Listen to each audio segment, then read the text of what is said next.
The galaxy was vast, filled with civilizations beyond imagination. Some were peaceful, some were fierce, and some were too ancient to be bothered with newcomers.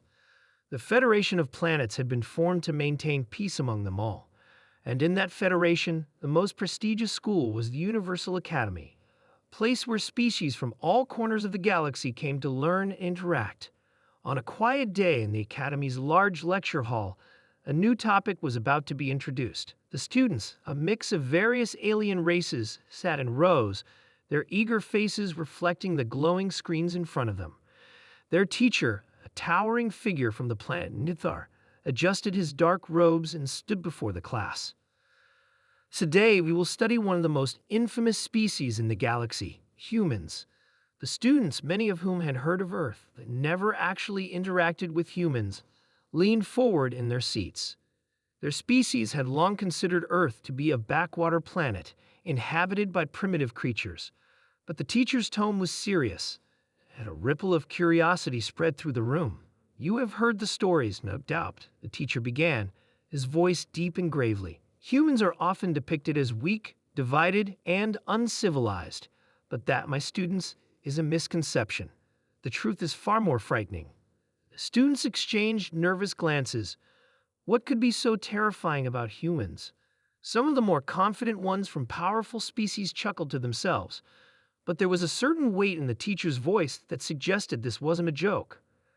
The screen behind the teacher flickered to life. It displayed images of human history, cities burning, battles fought, and leaders who ruled with iron fists. The alien students grew silent. "Humans," the teacher continued, "are one of the few species in the galaxy capable of extreme violence. Their history is filled with wars. Wars fought not just for resources but for dominance. Unlike other species who engage in conflict out of necessity, humans have a strange trait. They are driven by what we call a bloodthirsty nature." A murmur of confusion spread through the class. One of the students, a small creature with multiple eyes from the planet Zentar, raised a trembling limb. "Excuse me, Professor, what do you mean by bloodthirsty? Are you saying humans are violent by nature?" The professor nodded solemnly. "Yes, Zarder. And it is this quality that has made humans both feared and revered. Their drive to conquer and destroy, to fight to the very end, is something no other species can quite understand." The students looked at the screen again, showing images of human soldiers in ancient armor, brandishing weapons and charging into battle. Then came more recent images. Humans wielding advanced technology, using it to destroy entire planets or enslave alien species. The violence was unrelenting, an ever-present shadow over human history. "The bloodthirstiness of humans," the teacher said, "is not merely a cultural trait. It is ingrained into their very biology. They have evolved with an insatiable hunger for conquest, and when they are pushed to the edge, they will fight with everything they have, often at great cost to themselves." One of the more intelligent students, a tall, telepathic being from the planet Kleina, spoke up. "But surely their governments must control this violence, right? Are there no laws, no regulations?"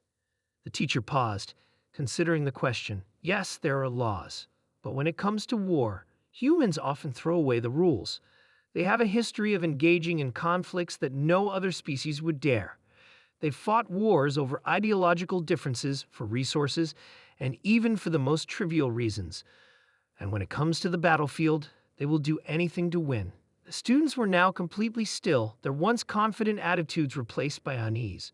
A few of the younger students, who had read about humans but had never encountered them, looked as if they might faint. They had never thought that something as simple as bloodthirst could define an entire species.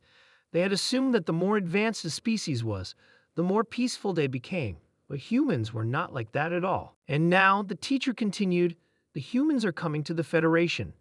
Their presence here will shake the foundations of everything we know. Their bloodthirsty nature, once focused solely on their own kind, is now directed outward. They have not yet realized the full potential of their violence." One student, a burly creature from the planet Gorath, raised a skeptical brow. "You speak of their violence as though it is a disease. Is it really that bad?" The professor looked at him gravely. "It is not a disease, but a drive.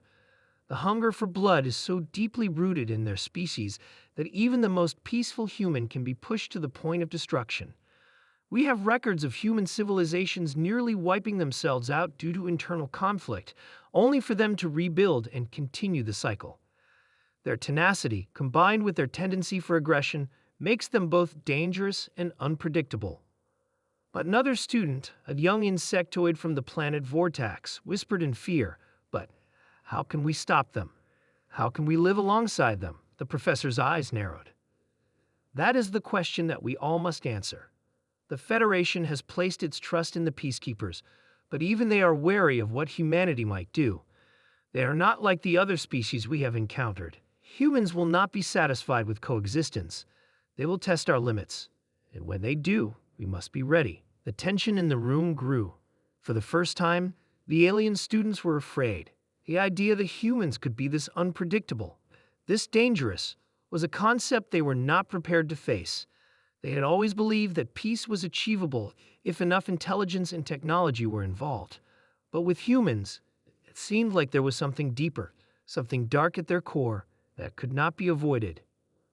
One last image flashed onto the screen. It showed humans, standing together, their eyes burning with a shared intensity. It was a simple image of a small group of humans, but their posture, united and unyielding, spoke volumes. These were creatures who had faced countless adversities, yet stood tall. The professor's voice grew soft, almost mournful.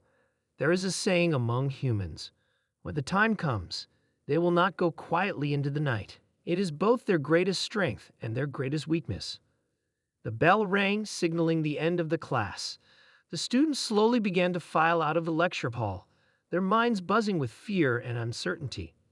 For the first time, they wondered if the Federation had made a mistake in inviting humanity into the fold. They knew one thing for sure, though: the bloodthirsty nature of humans would change everything. The galaxy would never be the same again,